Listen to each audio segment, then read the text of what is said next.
Bilang kabanatang 8, ang paglalagay ng mga ilaw. Sinabi ng Panginoon kay Moises, "Sabihin mo kay Aaron na kung ilalagay na niya ang 7 ilaw, kailangan na maliwanagan ng ilaw ang lugar sa harapan ng lalagyan nito." Kaya ginawa ito ni Aaron. Inilagay niya ang mga ilaw na ang sinag nito ay nagliliwanag sa harapan, ayon sa iniutos ng Panginoon kay Moises. Ang buong lalagyan ng ilaw mula sa ilalim hanggang sa itaas ay ginawa mula sa ginto ayon sa disenyo na ipinakita ng Panginoon kay Moises. Ang pagtatalaga ng mga Levita. Sinabi ng Panginoon kay Moises, "Ibukod ang mga Levita sa ibang mga Israelita at linisin sila. Ganito ang gagawin mong paglilinis sa kanila. Wisikan mo sila ng tubig na ginagamit sa paglilinis, ahitan ang buo nilang katawan, at palabhan ang kanilang mga damit. Pagkatapos nito ay ituturing na silang malinis. Pagkatapos, pagdalhin mo sila ng batang toro at ng magandang klasing harina na hinaluan ng langis bilang handog na pagpaparangal sa Panginoon. Pagdalhin mo rin sila ng isa pang batang toro bilang handog sa paglilinis. Pagkatapos, tipunin mo ang buong mamamayan ng Israel at italaga ang mga Levita sa harap ng toldang tipanan. Dalhin mo ang mga Levita sa aking presensya at ipapatong ng mga Israelita ang kanilang mga kamay sa mga ulo nito. Si Aaron ang magtatalaga sa kanila sa aking presensya bilang espesyal na handog mula sa mga Israelita para makapaglingkod sila sa akin. Pagkatapos, ipapatong ng mga Levita ang mga kamay nila sa ulo ng 2 toro na handog para sa akin. Ang isa ay bilang handog sa paglilinis at ang isa naman ay bilang handog na sinusunog para mapatawad sila sa kanilang mga kasalanan. At patatayuin sila sa harapan ni Aaron at ng mga anak niyang lalaki, at itatalaga sila bilang espesyal na handog sa akin. Sa pamamagitan nito, ibubukod mo ang mga Levita sa ibang mga Israelita at magiging akin sila. Pagkatapos na malinisan mo ang mga Levita at maitalaga sila sa akin bilang espesyal na handog, makapaglilingkod na sila sa toldang tipanan. Sila ang mga Israelita na ibinukod para lang sa akin kapalit ng lahat ng panganay na lalaki ng mga Israelita. Dahil ang bawat panganay sa Israel ay akin, tao man o hayop, nang pinagpapatay ko ang lahat ng panganay ng mga Ehipsyo, ibinukod ko para sa akin ang lahat ng panganay na lalaki ng Israel. At kinuha ko ang mga Levita kapalit ang lahat ng panganay na lalaki ng Israel. Sa lahat ng mga Israelita, ang mga Levita ang pinili ko na tumulong kay Aaron at sa mga anak niyang lalaki. Maglilingkod sila sa toldang tipanan para sa mga Israelita. At gagawa sila ng mga seremonya para sa kapatawaran ng kasalanan ng mga Israelita, para walang panganib na dumating sa kanila kapag lumapit sila sa toldang tipanan. Kaya itinalaga nila Moises, Aaron at ng buong mamamayan ng Israel ang mga Levita ayon sa iniutos ng Panginoon kay Moises. Naglinis ang mga Levita ng kanilang sarili at nilabhan nila ang kanilang mga damit. Pagkatapos, itinalaga sila ni Aaron sa presensya ng Panginoon bilang espesyal na handog at gumawa si Aaron ng seremonya para sa kapatawaran ng mga kasalanan nila at para maituring silang malinis. Pagkatapos noon, naglingkod na ang mga Levita sa toldang tipanan sa ilalim ng pamamahala ni Aaron at ng mga anak niya.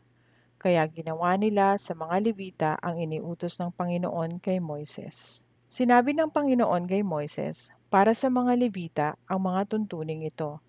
Magsisimula ang mga Levita sa paglilingkod sa toldang tipanan sa edad na 25 at titigil sila sa paglilingkod sa edad na 50. At kapag magre-retiro na sila, maaari silang makatulong sa kapwa nila Levita sa pamamagitan ng paglilingkod bilang tagapagbantay sa tolda. Pero hindi na sila gagawa ng mga gawain sa tolda. Ganito ang paraan kung paano mo ibibigay ang mga tungkulin sa mga Levita. Bilang ikasyam na kabanata. Nang unang buwan ng ikalawang taon mula nang inilabas ang mga Israelita sa Ehipto, sinabi ng Panginoon kay Moises doon sa disyerto ng Sinai, "Ipagdiriwang ng mga Israelita ang pista ng paglampas ng anghel sa nakatakdang panahon. Simula sa paglubog ng araw sa 14 na araw ng buwang ito, Kailangan sundin ninyo ang lahat ng tuntunin tungkol sa pistang ito. Kaya sinabihan ni Moises ang mga Israelita na ipagdiwang ang pista ng paglampas ng anghel at sinunod nila ito roon sa disyerto ng Sinai nang lumubog ang araw ng ikalabing-apat na araw ng unang buwan. Ginawa ito ng lahat ng mga Israelita ayon sa iniutos ng Panginoon kay Moises. Pero may iba sa kanila na hindi nakapagdiwang ng pistang ito dahil ng araw na iyon, itinuturing silang marumi dahil nakahipo sila ng patay. Kaya ng mismong araw na iyon, pumunta sila kina Moises at Aaron at sinabi nila, "Naging marumi kami dahil nakahipo kami ng patay.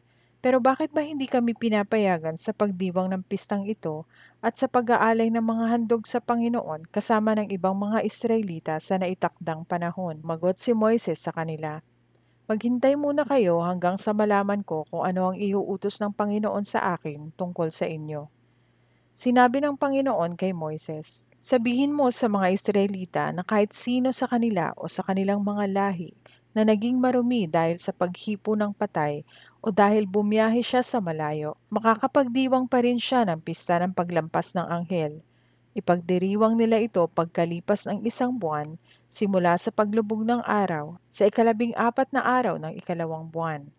Kakain sila ng tupa kasama ng tinapay na walang pampaalsa at ng mapait na halaman. Kailangang wala silang iiwanang pagkain kinaumagahan at hindi rin nila babaliin ang mga buto ng tupa. Kung magdiriwang sila ng pista ng paglampas ng anghel, kailangang sundin ang lahat ng mga tuntunin tungkol dito. Pero ang tao na hindi nagdiwang ng pista ng paglampas ng anghel, kahit na itinuturing pa siyang malinis at hindi bumiyahe sa malayo, ang taong iyon ay huwag na ninyong ituring na kababayan dahil hindi siya nag-alay ng handog para sa Panginoon sa nakatakdang panahon. Magdurusa siya sa kanyang kasalanan. Kung may dayuhan na naninirahang kasama ninyo na gustong makipagdiwang ng pista ng paglampas ng anghel, kailangang ipagdiwang niya ito ayon sa lahat ng mga tuntunin nito. Magkapareho lang ang mga tuntunin para sa mga katutubong Israelita at sa mga dayuhan. Ang ulap sa toldang tipanan. Nang araw na ipinatayo ang toldang sambahan na tinatawag ding toldang tipanan, natakpan ito ng ulap. Ang ulap na ito ay nagliliwanag na parang apoy mula gabi hanggang umaga. Ganito palagi ang nangyayari. Ang ulap ay bumabalot sa toldang tipanan kung araw at nagliliwanag naman ito na parang apoy kung gabi. Kapag pumapaitaas na ang ulap, umaalis na rin ang mga Israelita at nagpapatuloy sa kanilang paglalakbay.